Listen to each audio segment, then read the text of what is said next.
பௌத்திரம் உள்ள பேஷண்ட்ஸ் நிறைய பேரை பார்ப்பேன். பிஸ்டுலான்னு சொல்லுவாங்க. இப்போ பௌத்திரம் உள்ள பேஷண்ட்ஸ் வந்து லேசரை வச்சு ட்ரீட்மெண்ட் பண்ணுவோம்.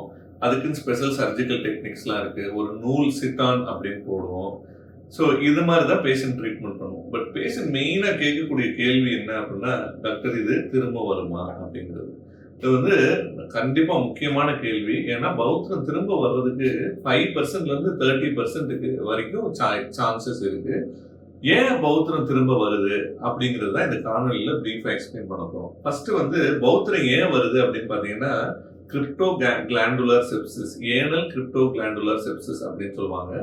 அதாவது நம்ம ஆசன வாய் வழியா மோஷன் போறப்ப லியூப்ரிகேஷன், அதாவது இலகுவா லேசா பிரச்சனை இல்லாம போறப்ப எப்படி வந்து வாயில வந்து எச்சி சுரக்குதோ அதே மாதிரி ஆசன வாயிலையும் சில கிளாண்ட்ஸ் வந்து மியூக்கஸ் மாதிரி ஒரு இது சுரக்கும்.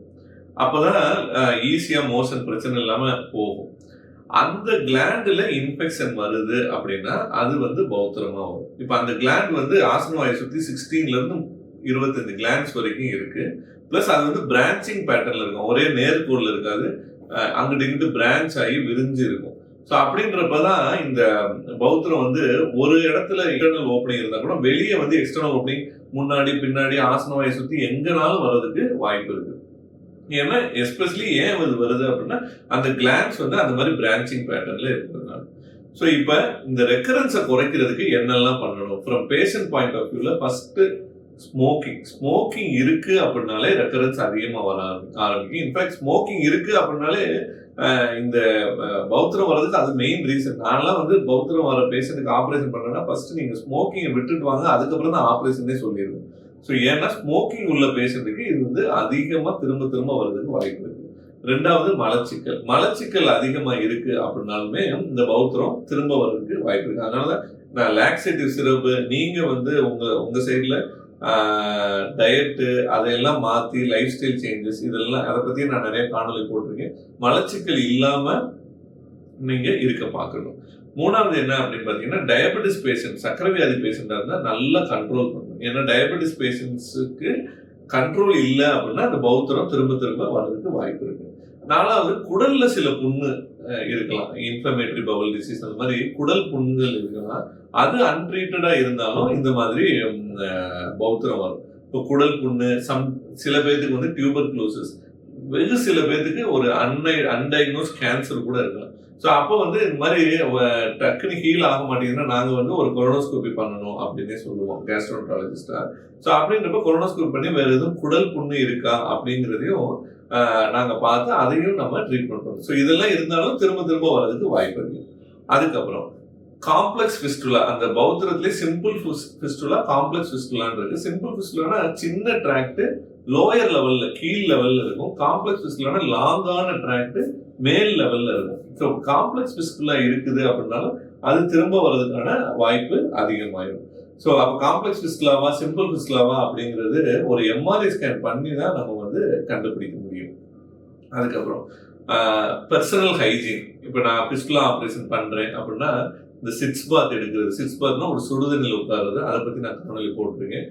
அடிக்கடி சிட்ஸ் பாத் எடுத்து அந்த அடிப்பகுதியை வந்து சுத்தமா வச்சுக்கிறது ரொம்ப ரொம்ப இம்பார்ட்டன்ட். ஸோ பர்சனல் ஹைஜீன் ரொம்ப ரொம்ப இம்பார்ட்டன்ட். அதுக்கப்புறம் என்ன அப்படின்னு பாத்தீங்கன்னா, எங்களோட from surgeons point of view நாங்க வந்து அந்த இன்டர்னல் அந்த பௌத்திரம் அப்படின்னா அந்த உள்ள ஒரு ஓப்பனிங் இருக்கும், வெளியே ஒரு ஓப்பனிங், அதை கரெக்டா வந்து நாங்க பார்த்து அதை ஃபுல்லா ட்ரெயின் பண்ணணும். வேற எதுவும் ட்ராக்ஸ் அங்கிட்டு பிரான்ச்சிங் அந்த ட்ராக்ஸ் இருக்கா அப்படிங்கிறதையும் நம்ம பார்த்து அதையும் வந்து ட்ரெயின் பண்ணணும். காம்ப்ளெக்ஸ் ஃபிஸ்டுலா வந்து ஒரு நூல் போடணும். இதெல்லாம் வந்து எங்க சர்ஜன்ஸ் பாயிண்ட் ஆஃப் வியூ நாங்க பண்ணணும். பட் என்ன ப்ராப்ளம் அப்படின்னு பாத்தீங்கன்னா, இது ஐடென்டிஃபை பண்றது கொஞ்சம் டிஃபிகல்ட். ஏன்னா எம்ஆர்ஐ அக்யூரேட்டா பண்ணணும். ஆப்ரேஷன் டைம்லயும் எல்லா ட்ராக்டையும் அட்ரஸ் பண்றதுக்கான வேலைகளை நாங்களும் ரொம்ப முனைப்பா பார்ப்போம். அதுக்கப்புறம் என்ன அப்படின்னு பாத்தீங்கன்னா, இந்த ஃபிஸ்டுலா வந்து திரும்ப திரும்ப யாருக்கு வரும் அப்படின்னு பாத்தீங்கன்னா, ரெகுலரா ஃபாலோ பண்ணாம இன்னைக்கு ஆப்ரேஷன் பண்ணிட்டு ரொம்ப நாள் கழிச்சு வருவாங்க. ஸோ அப்படி இருக்கக்கூடாது. ரெகுலரா ஃபாலோ பண்ணி நான் ஒவ்வொரு தடவையும் கீழே க்ளவுஸ் போட்டு எக்ஸாமின் பண்ணி அந்த இன்டர்னல் ஓப்பனிங் க்ளோஸ் ஆயிருக்கா அப்படிங்கறத நான் அசஸ் பண்ணிட்டே வருவேன். தேவைப்பட்ட ஒரு ரொட்டேட்டிங் ஆன்டிபயோட்டிக்ஸ் நம்ம கொடுக்குற மாதிரி இருக்கும். ஸோ அப்படி அதெல்லாம் பண்ணதான் வந்து அது திரும்ப வர்றதை நம்ம குறைக்க முடியும். அதுக்கப்புறம் என்ன அப்படின்னு பாத்தீங்க அப்படின்னா, இந்த ரெகுலரா ஃபாலோ வர்றப்பயே என்ன அப்ராப்ரியேட் ஆன்டிபயோட்டிக் அப்படிங்கிறதையும் நம்ம சூஸ் பண்ண முடியும். அதே மாதிரி வேற ஏதாச்சும் நோய் இருக்கா, இந்த இன்ஃப்ளமேட்டரி பவல் டிசீஸ் வேற ஏதாச்சும் நோய் இருக்கா அப்படிங்கிறதையும் அதையும் நம்ம வந்து டயக்னோஸ் பண்ணி ட்ரீட் பண்ண முடியும். மலச்சிக்கல் கரெக்டா இருக்கா, அதையும் வந்து நம்ம அவங்க மலச்சிக்கலை கரெக்டா மலச்சிக்கல் இல்லாம ஃப்ரீயா மோஷன் போறாங்களான்றதையும் நம்ம ஐடென்டிஃபை பண்ண முடியும்.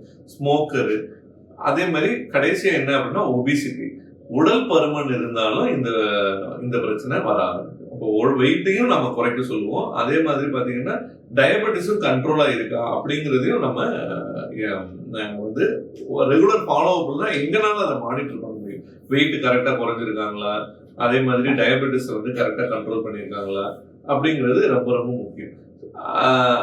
வெயிட்டை குறைக்கிறதையும் நான் முன்னாடி இருந்தே ஃபோக்கஸ் பண்ண ஆரம்பிச்சிருவேன். ஏன்னா ஒபீஸ் பேஷண்ட்டுக்கு தான் வந்து இது திரும்ப வர்றதுக்கான வாய்ப்புகள் அதிகமாக இருக்கு. கடைசி முக்கியமான விஷயம் நான் சொல்லி முடிக்கணும் என்னன்னா, அந்த சிட்டான் ஒரு நூல் போடுவோம் சில காம்ப்ளெக்ஸ் ஃபிஸ்டுலா பேஷண்ட், அது நீண்ட காலம் வச்சுக்கிறது நல்லது. மினிமம் 3 to 6 months ஆச்சு அதை வச்சுட்டு எவ்வளவு நாள் அதை அதிகமா வச்சுக்கிறாங்களோ அவ்வளவு நாள் வந்து இந்த ஃபிஸ்டுலா ரெக்கரன்ஸை குறைக்கும். ஏன்னா இந்த பாடியோட ஹீலிங்கே வந்து அந்த அந்த சிட்டான் அந்த நூலை நோக்கி இருக்கிறதுனால புது ட்ராக் உருவாக விடாது. ஸோ இது வந்து நீண்ட நாள் வச்சுக்கிறது ரொம்ப ரொம்ப நல்லது. நன்றி.